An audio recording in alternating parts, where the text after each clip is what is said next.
Hey guys, so some days ago we saw the Exynos version of the Galaxy S9 on Geekbench and it was with 4GB of RAM and those scores were impressive. And I told you that the 6GB Galaxy S9 Plus will totally get above 9000 and here it is. It's the Geekbench scores for the Galaxy S9 Plus with Exynos chipset. It scores 3773 in single core and the beastly 9024 in multi-core.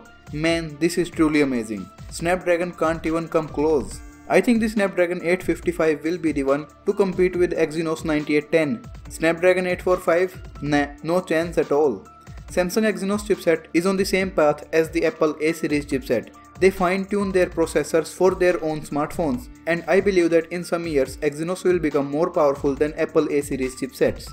Okay, so now this one is supposed to be the very first real in-hand image of the Galaxy S9. At the back it looks perfect. The camera, the fingerprint scanner, the heart rate monitor and the back glass panel, everything looks original and perfect. At the front, thing gets a little tricky.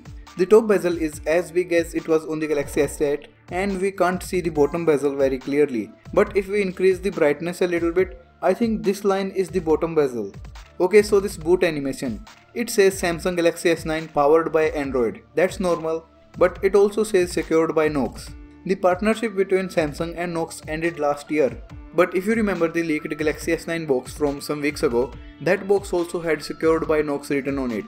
So I think that the Samsung and Knox partnership is back again.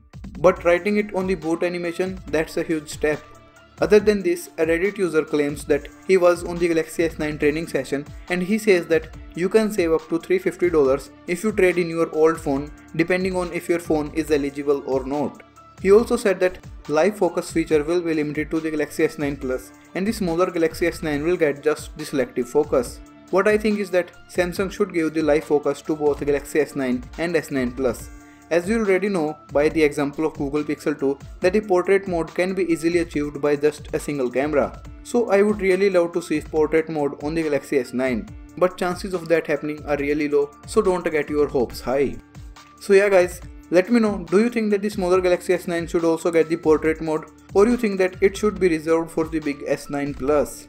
Hit the like button if you enjoyed it, subscribe for more updates on the Galaxy S9. Talk to you guys in the next one. Peace out.